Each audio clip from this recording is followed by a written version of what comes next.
오늘 이제 레위기 1장부터 마지막 장까지 한번 전체를 본문을 살펴보겠습니다. 먼저 이제 1장부터 우리 그 9장까지의 이제 5개 제의가 나오는데요. 첫 번째는 번제입니다. 그 유형에 있어서 보통 이제 올라 이렇게 올라, 이 알라는 위로 올리다 그런 의미를 갖고 있는데, 그러니까 번제는 뭔가를 태워서 향기를 위로 올리는데 하나님께로 올려드리는 그 목적을 갖고 있죠. 자, 이 성경에 보면은 우리가 이제 그 시내산 언약의 율법들을 쭉 이렇게 또 십계명도 그렇고 분석해 보면은 사실 어느 날 갑자기 시내산에서 하나님께서 율법을 주신 게 아니라 이미 그 시내산 언약 이전에 관례상, 그죠? 그 이미 지켜졌던, 예전에 뭐 안식일을 지키는 것, 부모를 공경하는 것, 뭐 십계명의 모든 그 내용들이 시내산에서 성문화된 것이지 새로 주어진 것은 아닌 것을 알 수 있어요. 그러니까 이제 뭐 번제나 또 이런 그 소제 이미 창세기에서 선행적으로 언급되고 있습니다. 자, 여러분, 최초의 번제를 드린 사람은 율법이 주어지기도 전에도, 그죠? 이미 노아가 창세기 8장에서 번제를 드리죠. 자, 번제는 보면은 노아가 자원해서 드렸어요, 그죠? 그래서 이제 그 전통으로 번제는 헌제자가 자원하여 드리고요. 그러니까 의무가 아니죠. 그리고 여기에 특별히 이제 이 5개 제의에서 어떤 공통점이 하나 있는데, 고의가 아닌 죄. 그러니까 두 가지의 죄가 있는데, 보통 핫하트 이렇게 하면은 고의적인 죄 또 의도적인 죄, 모든 것을 이렇게 모든 그 종류의 죄를 다 이렇게 함축한 개념으로 이렇게 문맥에 따라서 번역이 되는데, 이 5개 제사에서 이제 그 범해지는 죄는 특별히 히브리어 쉐가가 하타트가 아니라 쉐가가로 이렇게 히브리어로 기록되어 있는데, 다수 학자들은 이것이 고의가 아닌 죄다. 그리고 그 고의가 아닌 죄를 속전이죠. 우리가 어저께 이제 키페르에 대해서 많이 얘기했잖아요. 키페르는 동사입니다. 속죄하다, 뭐 여러 가지 의미를 갖고 있다고 그랬어요. 근데 그 키페르가 명사화돼서 코페르 그러면 그 속전이에요. 랜섬, 양을 드린다라든가 소를 드린다라, 희생한다라든가, 그죠? 그러니까 고의가 아닌 죄를 이 속전으로 대신해서 속죄하는 거예요. 그러니까 코페르를 들여서 히브리어로 키페르를 하는 겁니다, 그죠? 자, 이 번제, 레위기 1장의 번제 같은 경우에는 뭐 양이나 소나 새를 드립니다. 그러면 언제 소를 드리고 언제 양을 드리고 언제 새를 드리냐? 왜 이렇게 종류가 많냐? 그런데 이제 그것을 우리가 나중에 볼 겁니다. 이 종류가 많은 것은 가난한 사람도 또 부한 사람도, 소를 드릴 수 없는 사람은 뭐 양을 드릴 수 있고, 양을 드릴 수 없는 분은 새를 드릴 수 있으니까 누구나 하나님께 나와서 제사할 수 있도록. 그래서 특별히 뭐 소를 드리면 속죄가 더 되고 번제가 더 좋은 거고, 양을 드리면 번제가 더, 뭐 새를 드리면 더 약한, 그런 게 아니고요. 이 하나님께서 여러 종류의 속전, 그러니까 다양한 모습으로 다양한 상황에서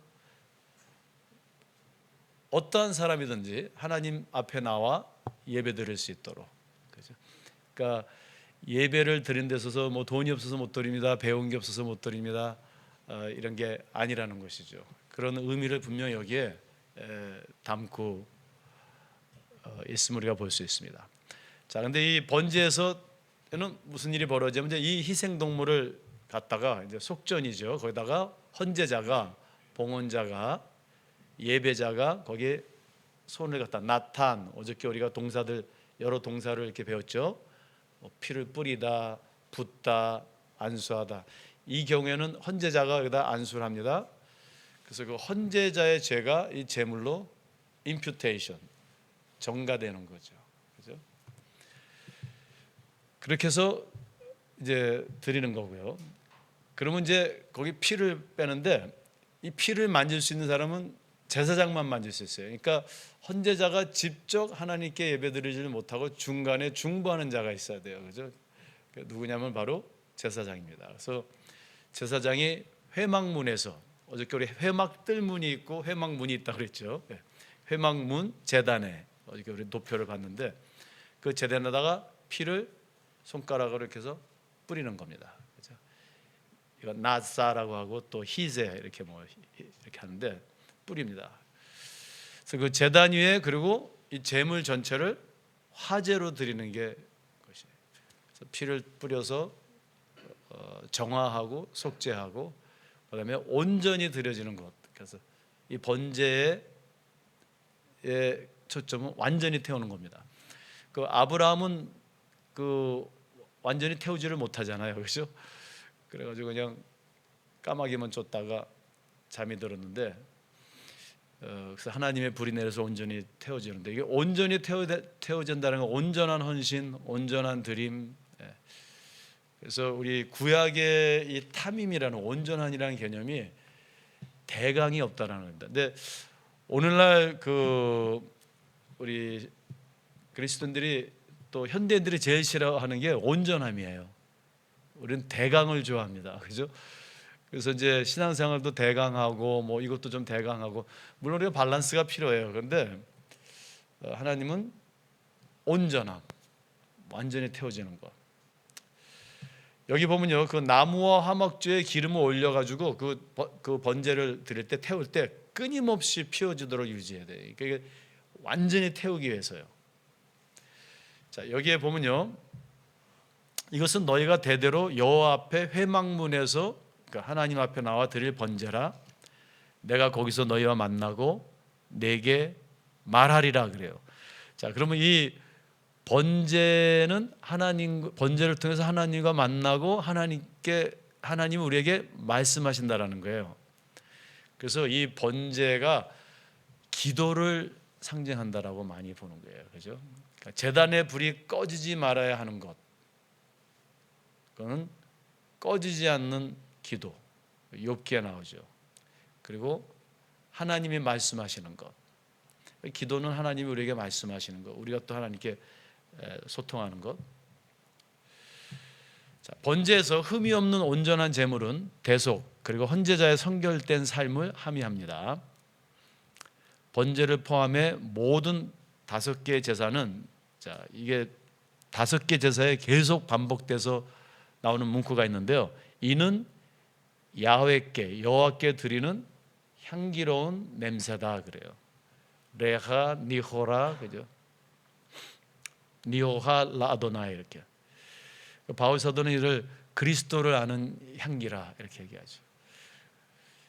그래서 보면요, 제가 여기 번제, 소제, 화목제, 속죄제, 속건제, 그 모든 제사가 어떤 특별한 그 기능을 함축하고 있는데, 공통점이 있는데, 이 제사에서는 향기로운 냄새가 나는 겁니다. 그죠? 그 향기로운 냄새가 여호와께로 드려지는, 그러니까 여호와께 향기로운 냄새가 된다. 여러분들, 이 공기라는 것은요, 안 들어가는 데가 없어요. 냄새라는 것, 막 문을 꼭꼭 닫아도 다 스며들어가죠. 그러니까 즉 그 그리스도의 향기, 우리의 삶의 그리스도인으로서의 향기, 온전히 드려지는 그런 우리의 삶을 통해서 그리스도의 향기를 나타내는 그런 의미를 분명히 여기에 갖고 있다라는 거죠. 자, 그래서 우리가 제사 그러면은 자꾸 우리는 이제 제사함만 굉장히 포커스를 뒀잖아요. 근데 이제 요번에 우리가 레위기를 공부하면서 이 제이라는 것이, 속죄라는 개념이 훨씬 더 그 의미가 포괄적이고 범위가 넓다라는 것을 우리가 알 수 있습니다. 그렇죠? 우리의 삶, 기도, 예배 생활, 이 모든 게 속죄 안에 들어가 있는 것이죠. 자, 소제가 나옵니다. 이 소제는 미네하라고 그러는데요. 이 미네하 소제, 유일하게 이것을 이제 영어로 보면 meal offering이라고 그랬어요. meal이라는 건 음식이잖아요, 그죠? 음식을 드리는 것. 그런데 가인이 드린 제사도 미네하를 드렸다 이렇게 얘기하고요. 가인이 뭘 드렸습니까? 곡식을 드렸죠. 아벨은요, 양을 드렸죠. 그러니까 그 이 미네하라는 것은 곡식을 드려도 되고 아니면 고기를 드려도 되는 거예요. 근데 이제 재밌는 게 이제 우리가 좀 헷갈리는 것이 창세기에서 아벨은 양을 드렸잖아요. 가인은 곡식을 드렸고. 그래서 또 누구는 또 어떤 분들은 아벨은 양을 드렸기 때문에 그게 그리스도를 또 예표하고 그래서 하나님이 받아주셨고 뭐 곡식은, 근데 여기 레위기에 나오는 미네하에는 오히려 곡식이에요. 그죠? 이게 무엇을 의미합니까? 곡식이든 양이든 상관없다라는 거예요. 그죠? 그 헌제자가 중요한 거예요. 그러니까 그 헌제자가 어떠한 마음으로, 그러니까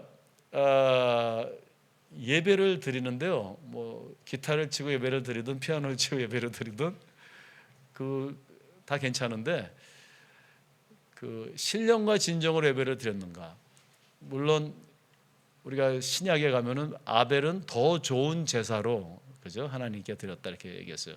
근데 그 더 좋은 제사가 양이 더 좋은 거, 그 어떤 그 속전 아니 그 제물이 양이 곡식보다 좋아서 더 좋은 제사를 드렸다고 하는 것일까? 아니면은 아벨은 더 신령과 진정으로 예배를 드렸던 것인가? 그죠? 이것을 우리가 생각해 볼 수 있는데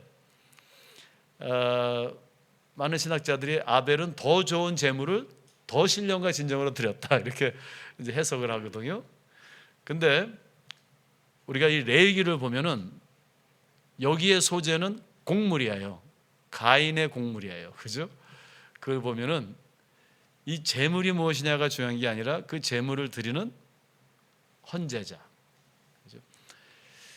그래서 동전 두납을 드리는 그 어떻게 보면은 막 향유를 드리는 바리새인들보다 그 동전 2개를 드리는 과부의 그 제물이 헌금을 더 귀하게 받으신 것처럼 이미 구약에서 우리에게 뭘 가르치냐면 그 마음의 중요성을 가르치는 거죠. 우리가 신명기에 가면 계속 마음에 대해서 얘기합니다. 그죠? 마음의 할례 이런 것. 자, 그래서 이 소제인데요. 최초로 소제를 드린 자는 가인과 아벨입니다. 그죠? 이는 제사의 형식이, 그러니까 그 물질이나 이런 것들이 본질을 실현하지 못한다. 그러니까 본질은 뭡니까? 마음이에요. 그 드리는 자예요. 소제는 헌제자가 자원하여 드리는 것이고 이것도 여호와 앞에 향기로운 냄새를 나게 하는 거예요. 자, 그런데 이 소제를 드릴 때 어떻게 하냐면요. 곡식을 가져오면은 고운 가루죠. 근데 이제 민하 이렇게 이제 히브리어로 meal 소재 이런데 이거를 직역하면은 gift 선물 혹은 곡물 이런 것들을 곡물을 의미해요. 그죠? 육류, 곡류 다 돼요. 자, 여기서 이걸 드릴 때 고운 가루를 드리는데 누룩이 없는 곡류여야 돼요. 그죠? 누룩이 없는 곡류에 그다음에 올리브 기름을 더해요. 향유를 더하고. 왜요? 태워서 향기를 올려야 되니까 그렇게. 여기 누룩을 넣지 말라고 하는데 예수님께서 이 누룩은 문맥에 따라 성경에 보면은 긍정적으로 묘사할 때도 있고 부정적으로 묘사할 때도 있어요. 여기 문맥에서는 넣지 말라는 건 있는 그대로 부풀리지 않는 것, 그죠? 어떤 진정성, 일관성. 우리가 이제 영어로 Christian Integrity라고 그렇게 얘기하잖아요. 기독교인들의 어떤 일치성, 그러니까 사언행위 같은 것, 말씀과 삶이 같은 것, 뿔리지 않는 것, 거짓이 없는 것, 이런 것을 상징합니다. 그래서 예수님은 누룩을 바리새인들과 사두개인들의 외식으로 책망하셨어요. 그래서 그 모습 그대로. 자, 그런데요, 극빈자들이 있잖아요. 왜냐면 기름과 향유는 비싸잖아요. 그러니까 여기서도 그러면 이 가난한 자들은 향유를 배제가 아니라 면제해야 된다. 이 향유를 면제하는 거예요. 기름과. 여러분들 계속 이 아까 거기 번제에서도 양도 드릴 수도 있고 소도 드릴 수 있고 새도 드릴 수 있고 이 옵션을 주는 거는요. 그 재물과 형식보다 더 중요한 게 마음이요, 신령과 진정으로 하나님께 나오는 것이요, 그리고 하나님 앞에서의 정직한 삶이요, 그리고 가난하든 부자든 어떠한 상황에서 누구든지 올 수 있다라는 것을 지금 여기에 뭔가를 암시하고 있는 거죠. 그러니까 그러면 이 곡물을 태울 때 정말 기름과 향유를 넣어야지 더 좋은 냄새가 나는데 가난하면 그거 안 해도 돼, 하나님께서. 그래서 누구나 하나님 앞으로 나올 수 있음을 여기서 분명히 또 의미하고 있어요. 자, 이 소재가 또 중요한 게요. 이 소재는 일부 이제 이만큼 곡식을 가져오잖아요. 그러면 일부는 화제로 드려져요. 그죠? 근데 한 움큼에 이렇게 한 움큼을 잡아서 제사장이 이제 화제로 드리고요. 나머지를 이 제사장에게 돌리는 거예요. 그래서 공유로 가져왔든지 빵으로 가져왔든지 무교정병이든 제사장에게 돌리는 거예요. 그래서 이 소제를 드리는 데 있어서 이 소제 헌신자들 소제를 가져오면 하나님께 한 움큼 드리고 나머지를 제사장이 가줌으로 사실 이게 제사장들의 곡식과 빵의 공급원이 되었어요. 그죠? 자, 그러니까 이 예배 삶에서 또 중요한 게 하나 있는데 주의 종들에게 곡식과 빵을 공급하는, 그죠? 주의 종들을 섬길 수 있는 또 이 제사의 요소들이 있어요. 그죠? 그러니까 여러분들 이 예배라는 게 굉장히 우리는 예배 그러면 속죄, 그다음에 하나님께 드리는 이런 개념을 갖고 있는데 예배라는 것은 하나님과 언약 백성 전체 공동체의 복지, 또 그들이 행복하게 살 수 있는 하나의 장, 이런 요소들이 이 안에 다 들어가 있어요. 그래서 예배는 그냥 하나님께만 드리는 게 아니라 그 예배를 통해서 그 공동체가 같이 나누고 살아가고 주의 종들도 생활을 할 수 있고 이 다양한 요소들이 그 안에 들어가 있는 겁니다. 그러니까 우리가 좀 더 총괄적으로 봐야 돼요. 우리가 나중에 이제 오늘 마지막 때 11조 이야기를 할 건데, 왜냐면 레위기가 11조로 끝나거든요. 이제 그 안에서 우리가 그걸 볼 거예요. 자, 소제 귤에서 제사장이 드리는 소제가 있어요. 제사장도 소제를 또 드려요. 여기서 보면 6장 20절에 보면 기름 부음을 받는 날, 그렇게. 자, 그런데 우리 이제 5가지를 얘기하잖아요. 이렇게 지금 번제, 소제, 화목제 이렇게 얘기하는데, 제가 어제부터 계속 말씀드렸지만 우리는 이렇게 부분적으로 보면 안 되고 이 모든 것이 이렇게 일체라는 그 큰 문맥에서 봐야 돼요. 그러면 번제는 이런 일만 하는 거고 소제는 이런 일만 하고 이러는 건데 그런 것이 아니에요. 이 번제, 소제, 화목제, 속죄, 속건제가 다 이렇게 하나로 묶여져 있어요, 사실은. 그래서 가장 이제 하나로 묶여져, 좀 이따 볼 거지만 속죄자, 속건제인데 이 6장 지금 소제를 얘기하면서 6장 17절을 한번 볼까요? 레위기 6장 17절을 보면은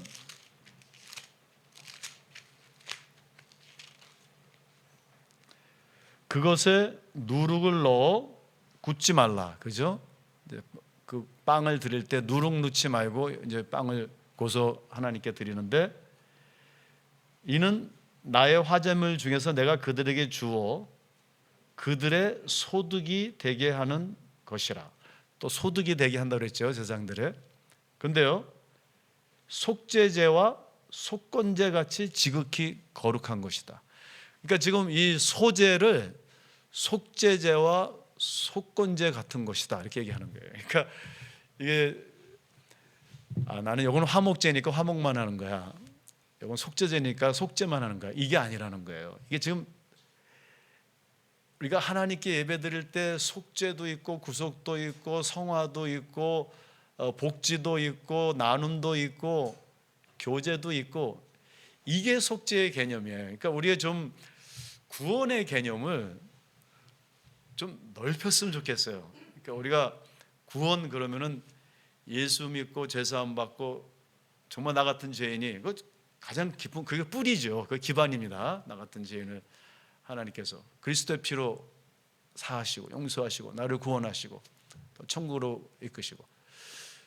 근데 우리가 이 구약의 그 복음의 뿌리인 제의를 다 보면은 이 구원이라는 개념이 굉장히 광범위한 거예요. 그죠?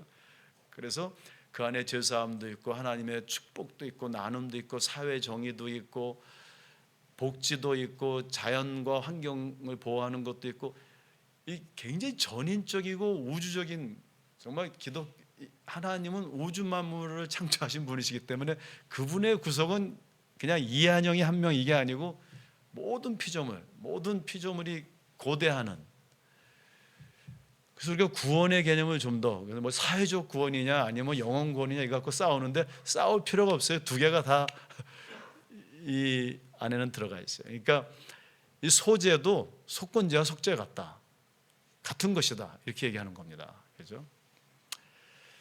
자, 그러면 여기 6장부터 보면요, 이 소재를 또 드리는 사람인데 헌제자만 드리는 게 아니라 제사장이 또 드려야 되는 게 있어요. 근데 기름 부음을 받는 날의 제사장, 이거 뭐냐면 대제사장을 얘기하는 거예요. 그러니까 아론과 자손들입니다. 즉 대제사장이 항상 드려야 하는 소재가 있는데, 그 뭐냐면 아침 저녁으로 하루에 2번 빵을 구워서 하나님께 온전히 불살라야 돼요. 그러니까 한 움큼 드리고 헌제자들이 가져온 거 자기 거 됐지만 그 안에서 또 가장 귀하게 모아서 빵을 구워서 하나님께 드립니다. 그러니까 누구나 제사장도 이거를 소재를 드려야 돼요. 자, 대제사장이 드리는 소재에서 제사장은 고운 가루 한 움큼 외 나머지를 가질 수 있습니다. 그러니까 없다가 아니에요. 죄송합니다. 꼭 지어주세요. 나머지를 가질 수 있는 거예요. 그래서 그분의 곡식이 되는 거예요. 빵의 공급원이 되는 거예요.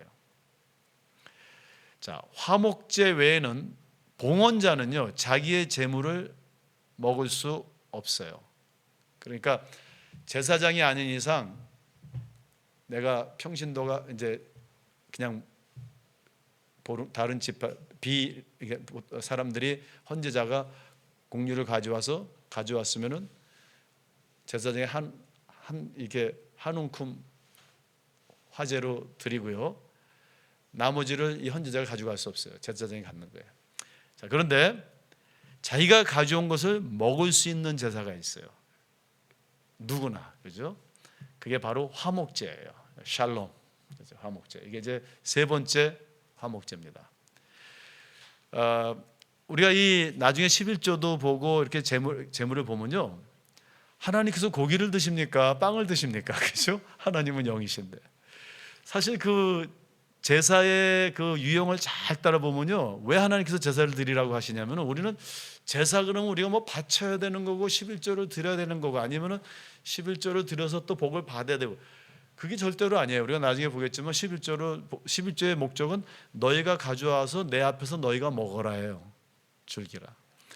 그러니까 이 모든 제사의 초점을 보면요, 우리를 속죄하고 우리가 먹게 하고 우리가 나눠서 먹게 하고 그래서 우리가 행복하게 하고 우리를 음식을 공급하고 제사장에도 이 빵과 곡식을 공급하는. 그러니까 이 제사가 우리는 잠깐만 뭔가 희생이고 드려지는 거로 생각하는데 11조도 아니에요. 우리를 축복하시는 것임을 우리가 볼 수 있어요. 그럼 이제 이 화목제를 보세요. 헌제자가 그러니까 곡식을 얼마나 많이 가져오겠어요? 한 100명이 가졌다고 해보세요. 100명. 그러면 하나님한테 얼마큼 드리는 거예요? 한 움큼만 이렇게, 상징적이에요. 한 움큼만 이렇게 해가지고 태워서 향기를 내고 우리가 하나님께 이 향기를 올려드립니다. 상징적으로만 하고 나머지는 누구예요? 제사장이 갖는 거예요.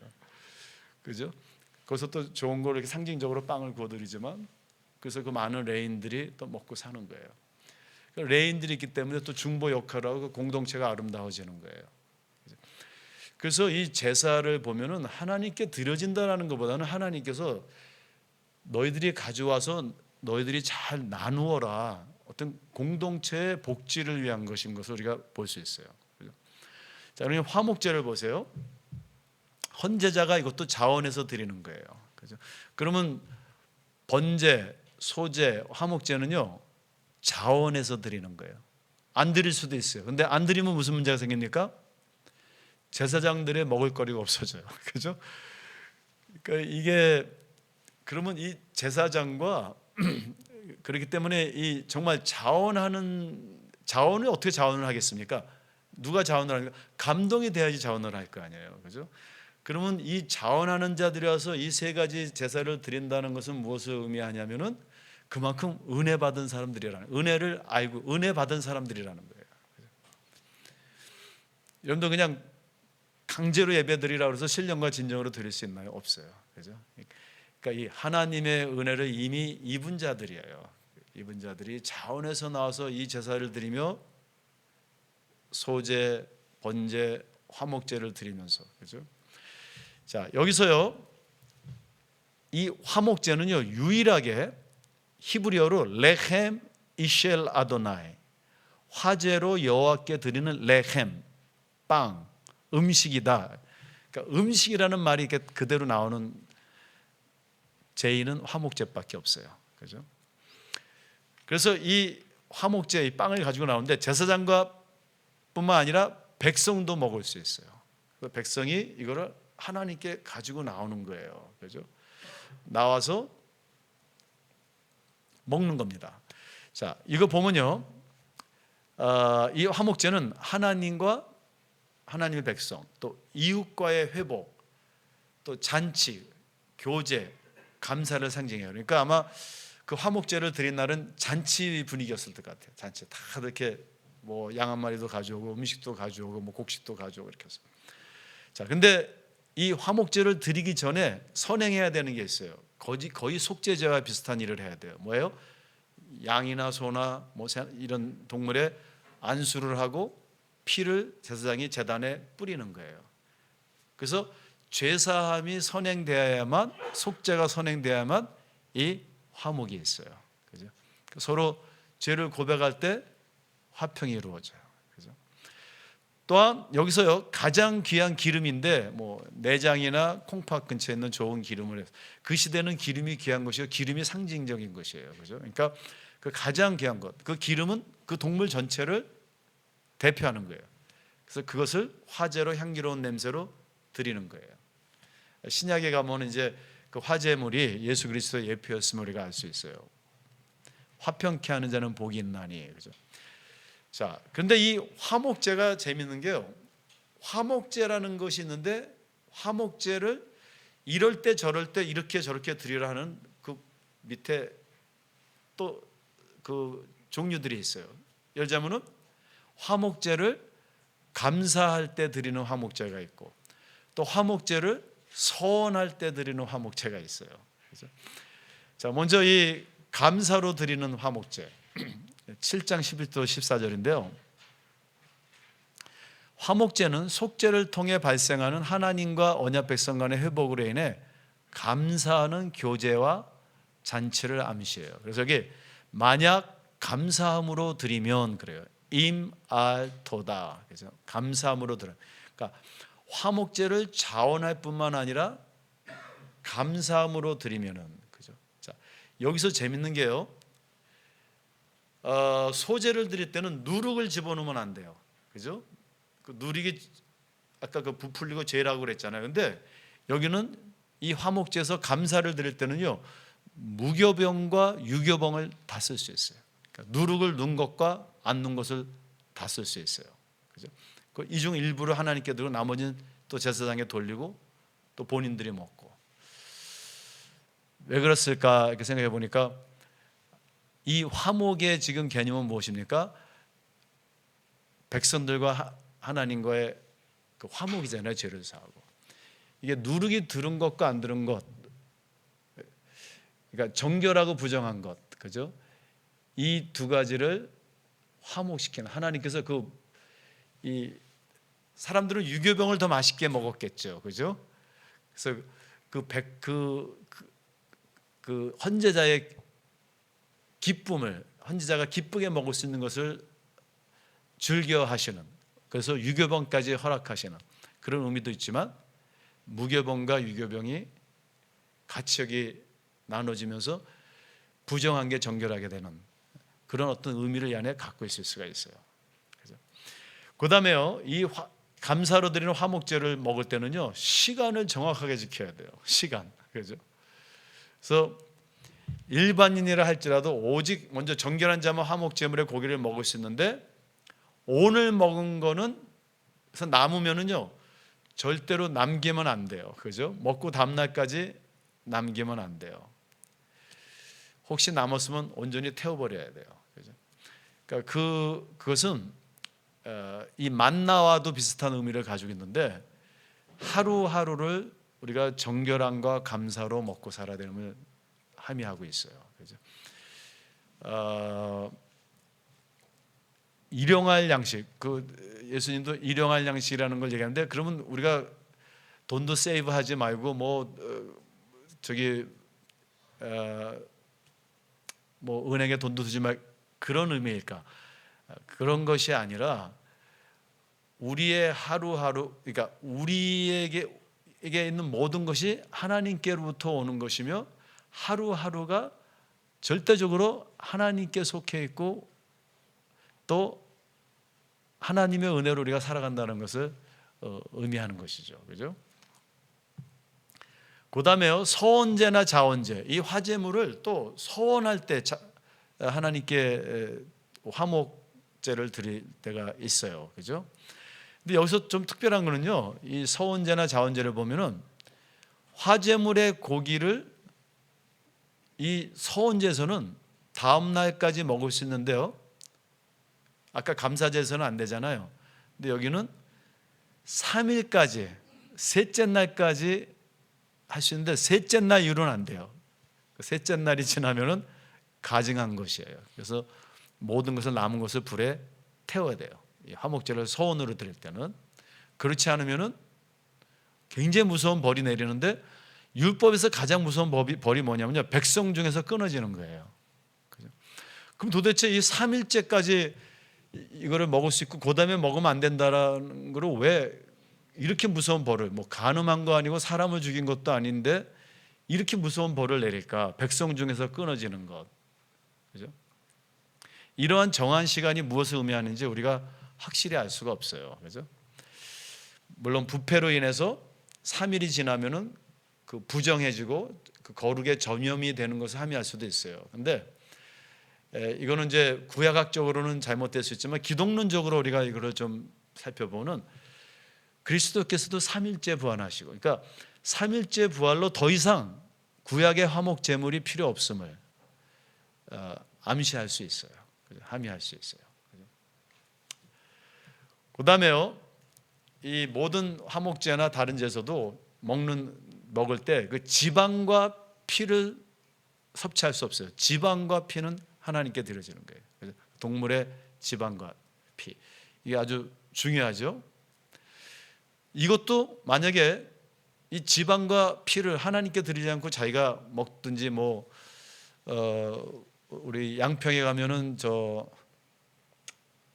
뭐가 많죠? 맛있는 피 들어가는 선지국이 있는데, 이 지방과 피를 섭취하면 여기서도요 백성 중에 끊어져요. 굉장히 무서워요, 이 제사가. 그죠? 제사 잘못 드렸다가 백성 중에서 끊어지는 거예요. 그것을 2번이나 강조하고 있어요. 그죠? 자, 이 내장 지방, 내장이라든가 콩팥에 있는 지방은 하나님께 드려지는 가장 귀한 제물이에요. 불태워서 향기를 올려드리고 사람이 먹을 수가 없어요. 왜 지방을, 아니면 이 지방이 이 동물의 가장 귀한 부분이니까 그런 의미가 아니라고, 이 지방이 이 동물 전체를 대표하는 거예요. 구약에서는 뭐가 하나가 모든 것을 대표하는 개념이, 고대 근동에서는 기업법이 그래요. 그러니까 11조도 하나가 전체를 대표하는 거지 10%라는 의미가 아니에요. 그러니까 이 제사에서는 자, 그러니까 이 우리가 먹지만 이건 하나님이 주셔서 먹습니다. 이거는 하나님 것입니다. 하나님께로부터 왔습니다. 그런 소유권에 대한 것이 굉장히 중요해요. 자, 그러면 나중에요, 희년, 안식년, 11조 다 이게 무엇을 얘기하냐면 하나님의 소유권이에요.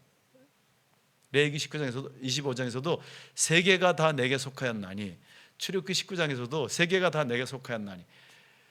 그러니까 그 상징적으로 내가 먹고 화목제하고 막 이러다 보면은 내 거로 생각하는데, 또 제사장은 헌제자의 곡식 남은 걸 가지면 내 거로 생각하는데, 그걸 받아서도 또 빵을 만들어서 하나님께 드림으로 하나님 것입니다. 하나님께로부터 왔습니다. 제사장도 11조를 받아서, 백성들이 낸 11조를 받아서 생활하는데 그걸 받아서 또 11조를 드려야 되거든요. 그러니까 그 궁극적인 하나님의 소유입니다. 나의 생명도 모든 것이 하나님 것입니다. 그런 마음으로 사는 거죠. 그러니까 빚진 자의 마음으로 사는 거예요. 저는 그 세상 사람들하고 우리 그리스도인들은 다른 게 바로 그거 같아요. 오늘 하루도 하나님이 주신 것이고 내 생명도 하나님이 주신 것이고, 저도 뭐 자식이 있지만 뭐 자식을 막 사랑할 때는 성경 말씀도 다 떠나더라고요. 그냥 세상적으로 막 사랑해주고 싶어요. 근데 그때마다 생각이 내 자식이 아니고 하나님의 자식이니까 하나님은 어떻게 무엇을 원하실까? 이 제사에서 소유권의 그 중요한 이 동물 전체를 상징하는 이 기름은 하나님의 것이다. 이렇게. 이 피는요, 생명에 대한 하나님의 주권과 대속을 상징하죠. 그래서 피 자체에 무슨 생명이 있는 게 아니라 그 피의 상징성을 의미하는 겁니다. 그렇죠? 고대 근동에서 하나의 기호, 우리가 잠깐 상징성을 얘기했잖아요. 그러니까 이 피를 하나님께 뿌리는 것, 돌려드리는 것, 생명에 대한 하나님의 주권. 우리가 생명나무와 선악과에 대해서 얘기했죠, 어저께. 진리와 생명의 주권이 하나님께 있다. 그러니까 예수님께서 나는 길이요 진리요 생명이다. 이거는 내가 바로 생명과 진리 되시는 하나님께로 가는 길이다.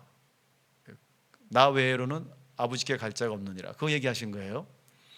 그래서 이 생명에 대한 하나님의 주권과 대속을 상징하며, 오직 제사장만이, 중보자만이 이 피를 바르거나 붓거나 바를 수 있는 것이에요.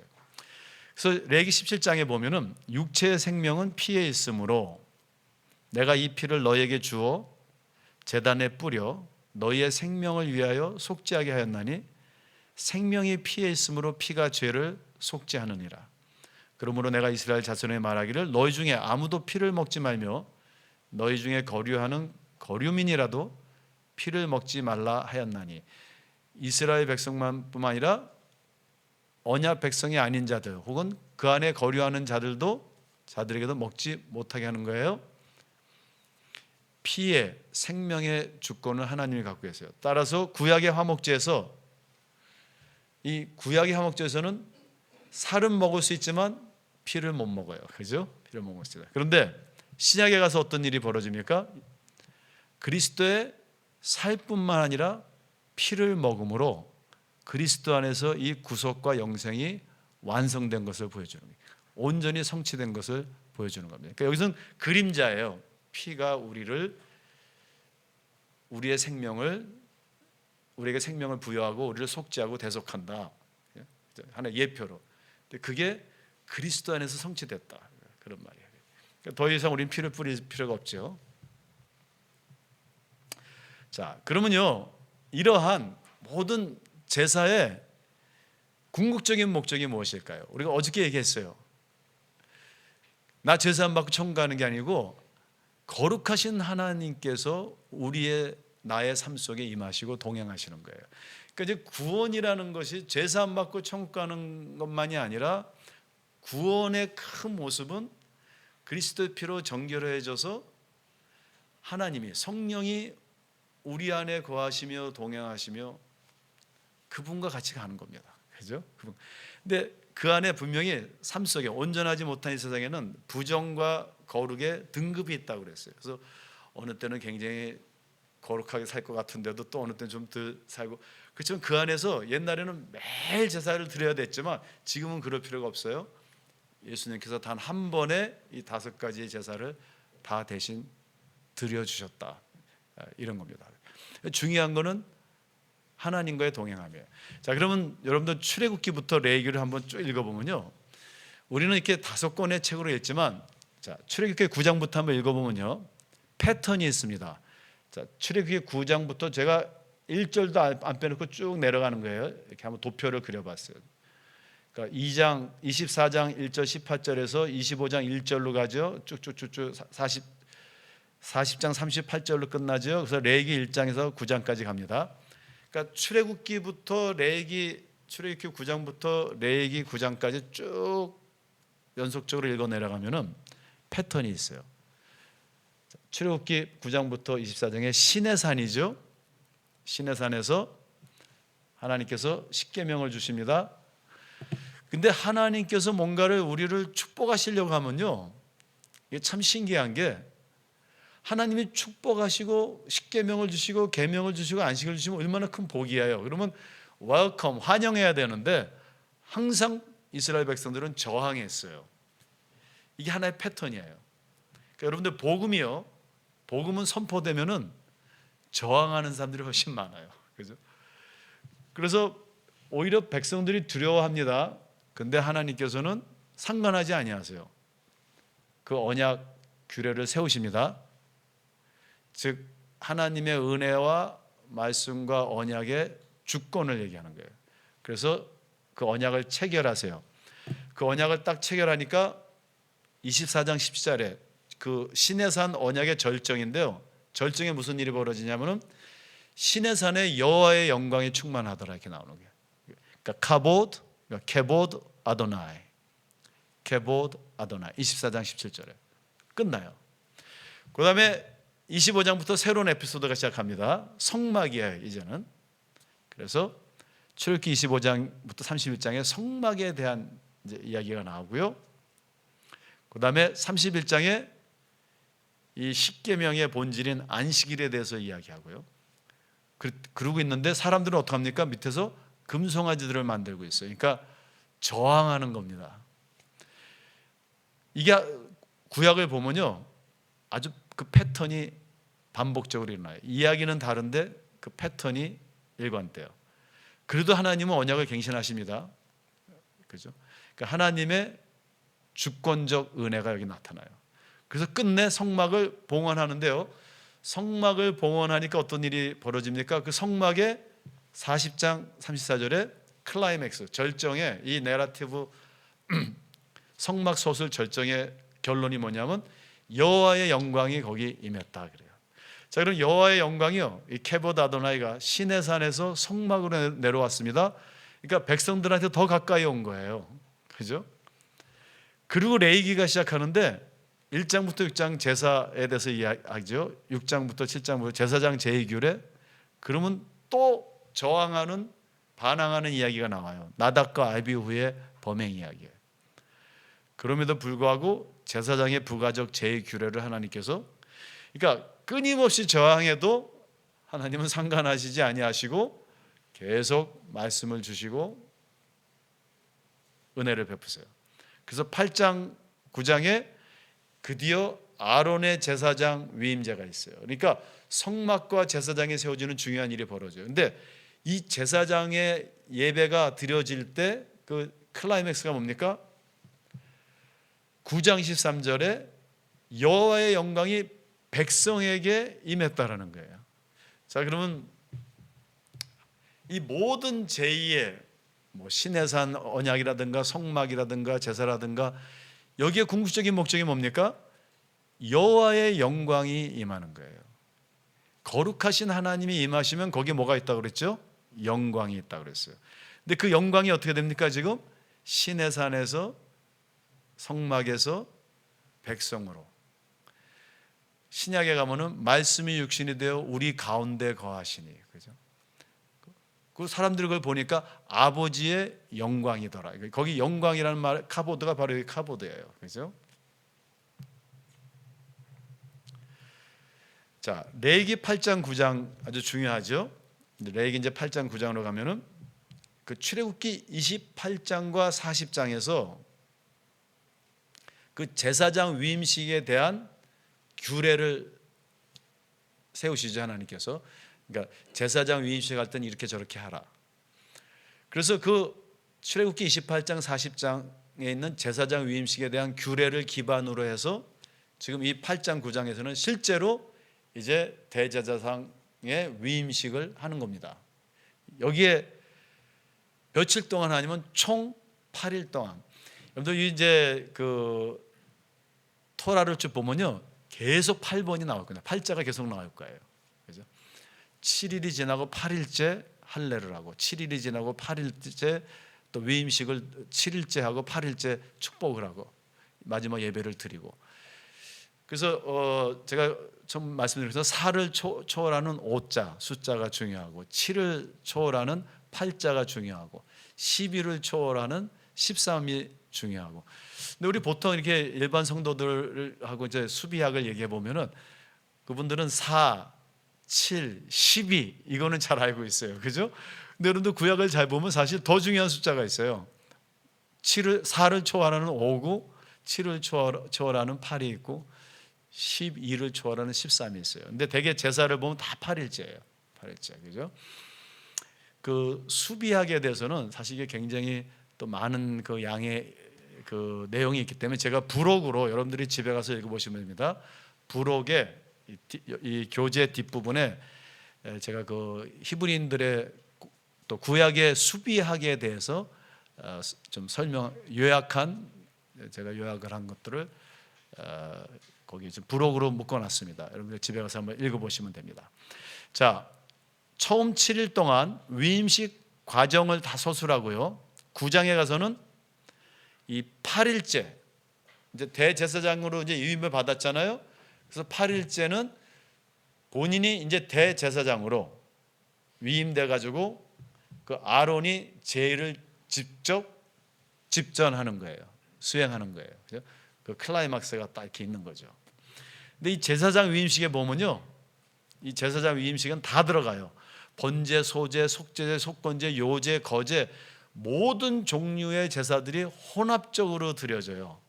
그러니까 이 앞에 5개의 제사가 뭐 이제 저 1장부터 6장의 5개의 제사가 이게 독립적인 제사임에도 불구하고 그게 유기적인 관계를 가지고 그 속죄라는 키페르라는 개념이 그 5가지의 모든 기능을 다 갖고 있다라는 거예요.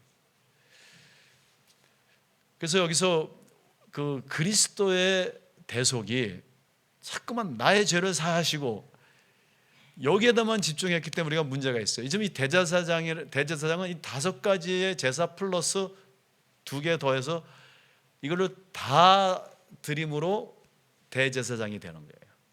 그러니까 그리스도의 대속은 우리로 하여금 다양한 것들을 의미하는 거예요. 하나님의 복, 치유, 나눔, 섬김, 제사함, 그러니까 이 모든 것들을 우리가 좀 구원론에 대해서 우리가 다시 한번 생각해 볼 필요가 있다. 사회적 구원이냐, 영적 구원이냐 이거 갖고 싸우지 말고 이게 다 이 안에 전인적으로 봐야 되고 전우주적으로 봐야 된다 이렇게. 그래서 여기 보면 막 혼합적으로 드려지고요, 막 재물을 섞기도 하고요. 이 5가지 앞에서 했던 건 막 다 섞어요 이 안에는. 독특한 특징들이 있는데 그 아론의 오른쪽 귓부리와 그의 오른쪽 엄지손가락과 그의 오른쪽 엄지발가락에 그 피를 발라요 이렇게. 그죠?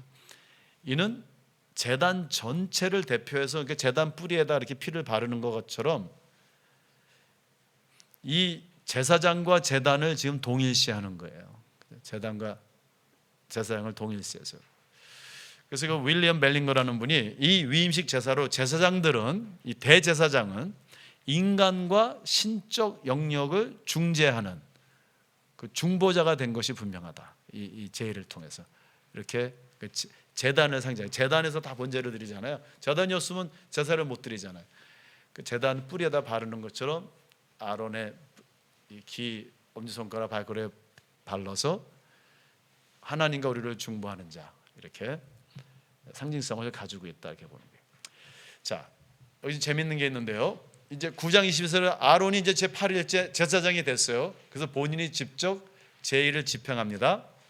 그래서 집행하고 아론이 축복한다 그랬어요. 축복을 해요. 그죠?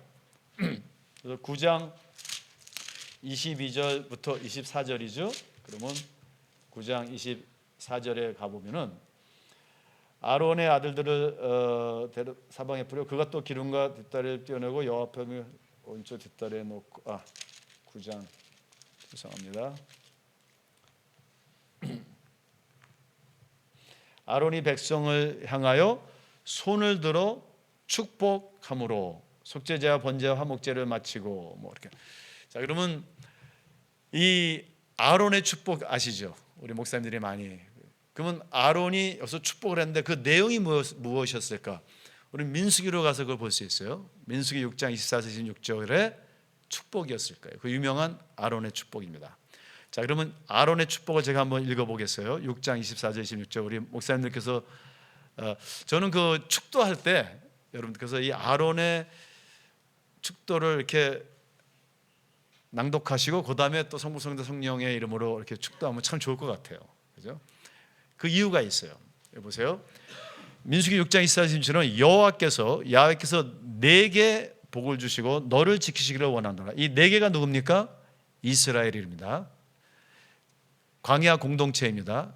지금 광야로 진군하기 전에 축복하는 겁니다. 그럼 여러분들 레위기하고 민수하고 비교해 보세요. 레위기 1장부터 10장이 뭐라고 그랬죠? 정결케 하는 겁니다. 정결케. 그래서 야훼 하나님이 이스라엘 진영에 임재하셔서 그들이 광야로 이제 약속의 땅을 향해 나가는 겁니다. 약속의 땅은 잘 먹고 잘 사는 땅이 아닙니다. 절대로 소유할 수도 없는 땅이고요. 그 땅은 내 땅이라고 계속 하나님께서 얘기하셨고 사지도 못하고 팔지도 못하고 그 다 얘기하셨어요. 그러면 그 진군의 목적은 뭡니까? 애굽 너희들이 19장에 보면 너희들의 떠난 애굽이나 너희 앞으로 들어갈 그 땅의 풍습을 따르지 말라. 사실 애굽보다 더 우상 숭배가 많은 곳이에요. 그래서 그곳에 가서 그 우상 숭배를 타파하고 거기서 거룩한 그 땅 위에 거룩한 백성과 제사장 나라를 세워서 열방을 향해 거룩한 백성과 제사장 나라가 되는.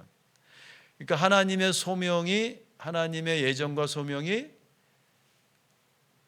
열방을 중보하기 위한 사역적 소명이에요. 그죠? 자, 그런데 그 떠나기 전에 지금 아론이 축복을 하는 겁니다. 6장에서 여호와께서 내게 복을 주시고 너를 지키시기를 원하노라. 여호와께서 그 얼굴로 내게 비추사 은혜 베푸시기를 원하노라. 여러분들 그 얼굴을 보면 죽어요. 근데 그럼에도 불구하고 하나님이 그 얼굴을 너에게 비춰서 은혜 베푸시기를 원하노라. 근데 그 얼굴을 너희 이스라엘으로 향하여 평강 주시기를 원하노라 이렇게 됐어요. 자, 그럼 제가 여쭤보겠어요. 이 지금 축복이 기복적인 축복일까요? 아니면 사역적인 축복일까요? 그죠? 그래서 시편 67편에서 이것을 어떻게 해석합니까? 시편 기자가 성령님께서 시편 기자를 통해서 해석해 주세요. 먼저 민수기 6장 아론의 축복을 그대로 인용하는데 바뀐 게 몇 가지가 있어요. 먼저 야훼를 뭐로 바꿨어요? 엘로힘으로 바꿨어요. 이 차이가 무엇입니까?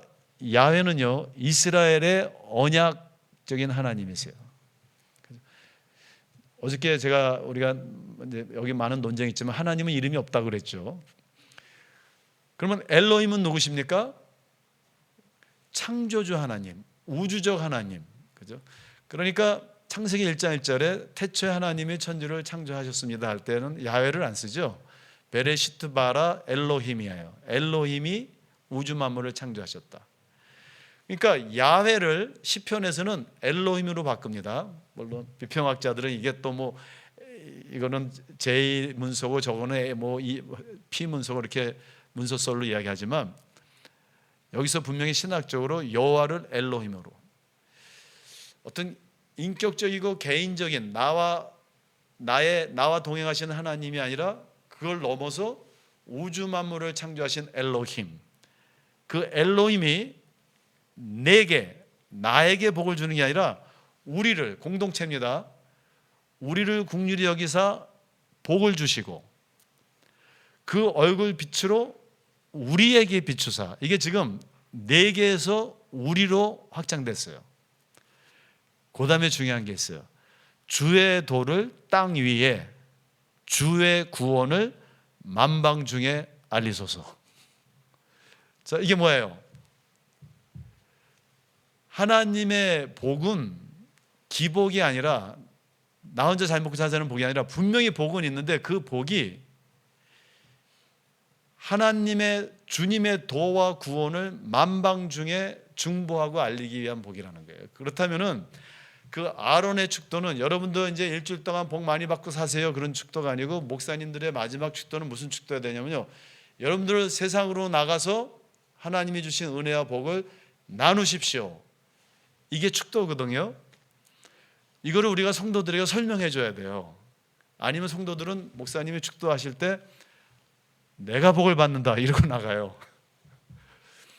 근데 사실 아론의 축도는 여기 레위기에서도 그렇고 민수기에서도 그렇고 시편에서도 그렇고, 주의 도를 땅 위에, 주의 구원을 만방에 알리기 위한 축도였어요. 너 구원받고 천국 갖고, 너 내 재산 받고, 너 복 받고, 이게 아니고요, 복을 내리시는데 그 복이 거룩한 백성과 제사장 나라를 위한 복이라는 거예요. 그죠? 이것이 바로 출애굽기 19장 1절 6절로 거룩한 백성과 제사장 나라와 아론의 축복은요, 베드로전서 2장 9절의 바탕이 되는 거예요. 자, 베드로전서 2장 9절이 뭐예요? 너희는 택하신 족속이요, 내가 애굽에서 너를 불렀다 그랬죠. 독수리로 구원했다. 왕같은 제사장들이요, 거룩한 나라요, 나의 소유된 백성이다. 이게 지금 출애굽기 19장 1절부터 6절을 요약하고 있는 거예요. 이는 왜 너희를 어두운 데서 불러내 그의 기이한 빛에 들어가게 하신 이의 아름다운 덕을 선포하게 하려 하심이니라.